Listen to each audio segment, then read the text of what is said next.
Inilah Injil suci menurut Lukas. Yesus berkata kepada murid-muridnya, "Hendaknya kamu murah hati, sebagaimana Bapamu adalah murah hati.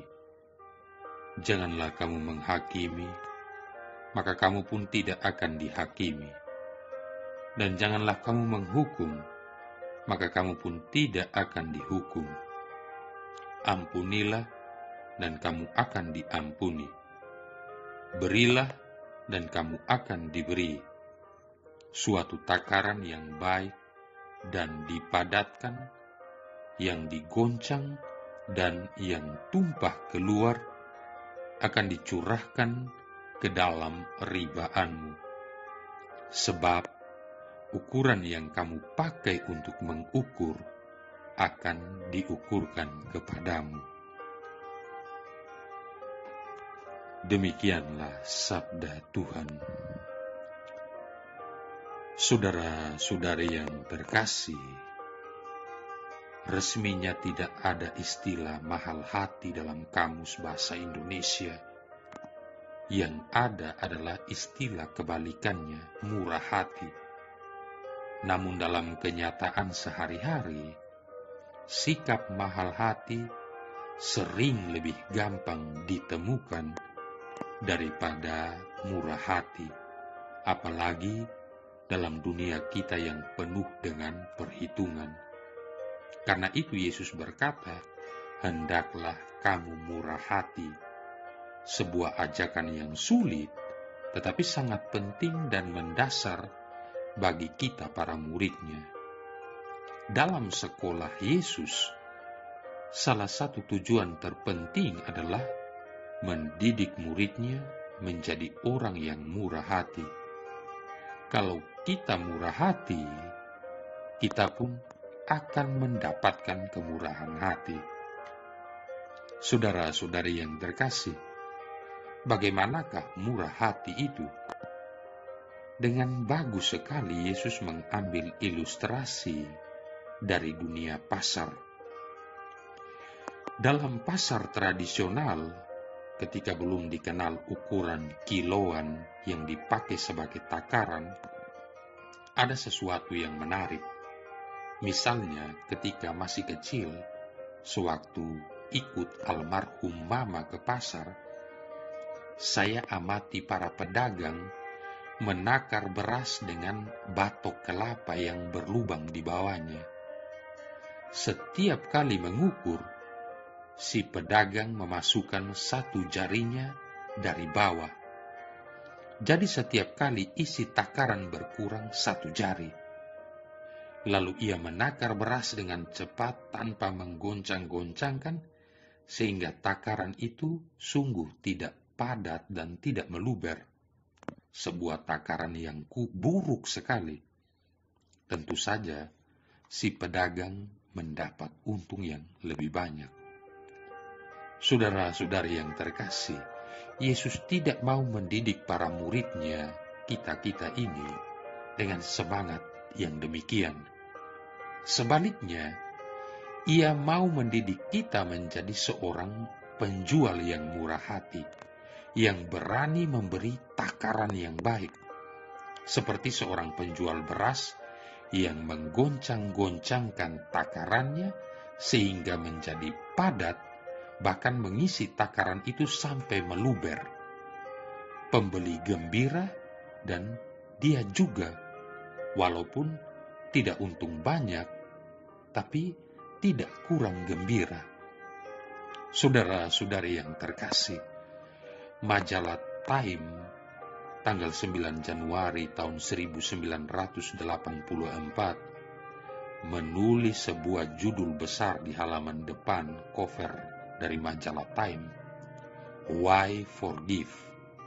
Mengapa mengampuni, dengan gambar Yohanes Paulus II menyalami dan memeluk Mehmet Ali Aksa dalam kunjungannya di penjara Rebibbia di Roma.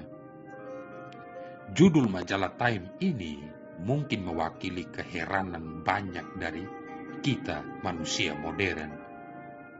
mengapa harus mengampuni orang yang hampir membunuhnya itu?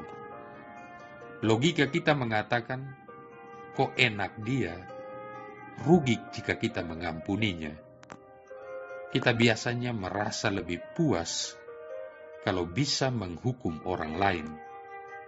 Namun Paus sedang memberi kesaksian pada dunia sebagai seorang murid Kristus sejati, yakni mengampuni dan memberi dengan murah hati.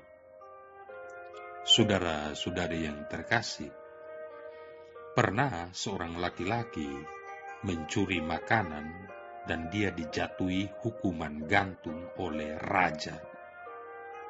Ketika ditanya apakah dia mempunyai pesan terakhir, pencuri itu menjawab, "Ketahuilah, oh raja, bahwa saya bisa menanam biji apel di tanah dan ia akan tumbuh dan berbuah dalam 1 malam. Itu adalah rahasia yang diajarkan oleh ayah saya, dan saya sangat menyayangkan jika rahasia ini ikut mati bersama saya." Akhirnya, dipilihlah 1 hari untuk menanamkan biji itu. Pencuri itu menggali lubang dan kemudian berkata, "Biji ini hanya bisa ditanam oleh seseorang yang tidak pernah mencuri atau mengambil sesuatu yang bukan miliknya. Karena saya telah mencuri, maka saya tidak bisa menanamnya." Maka kemudian raja bertanya kepada Perdana Menterinya untuk menanam biji itu. Tetapi Perdana Menteri merasa ragu dan berkata, "Yang mulia, saya teringat bahwa ketika saya masih muda, saya pernah mengambil sesuatu yang bukan milik saya. Jadi, saya tidak bisa menanam benih itu." Kemudian, bendahara kerajaan ketika diminta untuk menanam benih itu pun, segera dia meminta mohon ampun dari raja sambil berkata bahwa dia juga pernah suatu kali mengambil dan menyimpan barang berharga milik ayahnya.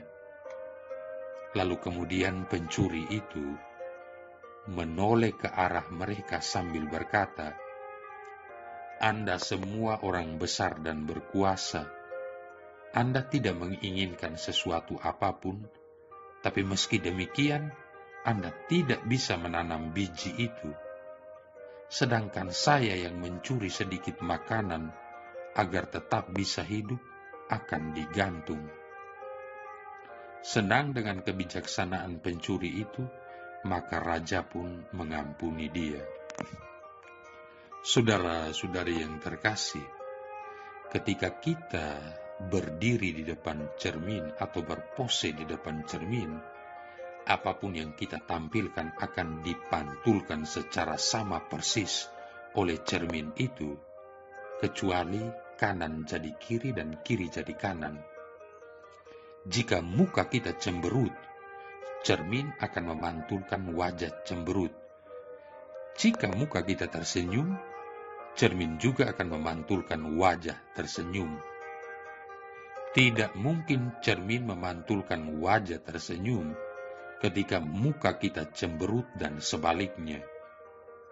Jika dapat memantulkan keadaan yang sebaliknya, itu cermin ajaib namanya. Dan hubungan antara kita manusia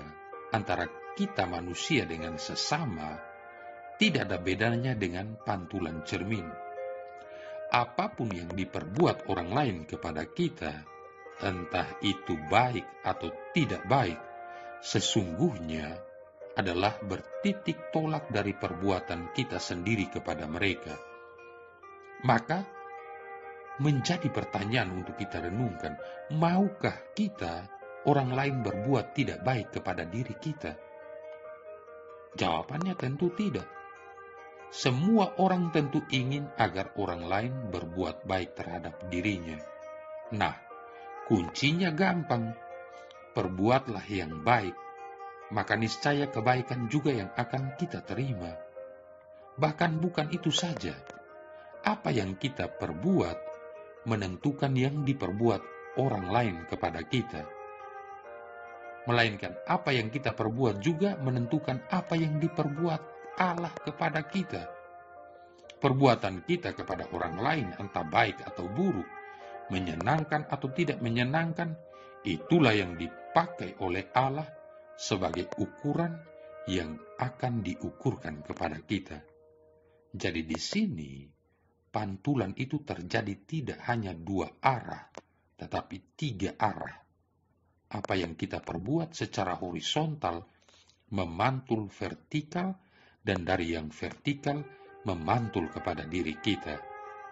Nah, inginkah kita agar Allah memberikan yang baik kepada kita? Kuncinya sederhana dan gampang. Perbuatlah yang baik kepada sesama, maka niscaya Allah akan memberikan yang baik juga kepada kita. Marilah berdoa. Allah Bapa yang Maha Kudus, Engkau menghendaki kami melakukan mati raga lahiria untuk menyembuhkan batin kami.